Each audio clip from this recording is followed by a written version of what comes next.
Praise the lord. పరిశుద్ధమైన దేవుని నామంలో అందరికీ వందనాలు తెలియజేస్తున్నాను. ఈ అమూల్యమైన దినము కొరకు ప్రభు అయిన దేవుడు పరిశుద్ధ గ్రంథంలో నుండి మన కొరకు ఇచ్చిన వాగ్దానం ఆదికాండము 27వ అధ్యాయం 28వ వచనం. ఆకాశపు మంచును, భూసారమును, విస్తారమైన ధాన్యమును, ద్రాక్షారసమును దేవుడు నీకు అనుగ్రహించునుగాక. Amen. Verse of the day, Genesis chapter 27 verse 28.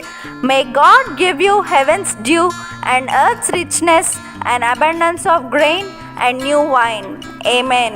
ప్రభు యొక్క కృపా సమాధానాలు మీకు మీ కుటుంబానికి ఎల్లప్పుడూ తోడైండునుగాక. ఈ వాగ్దానం విన్న మీ అందరికీ ప్రియమైన యేసు నామంలో శుభములు తెలియజేస్తున్నాను. May God bless you and give you the desires of your heart and make all your plans succeed. Amen.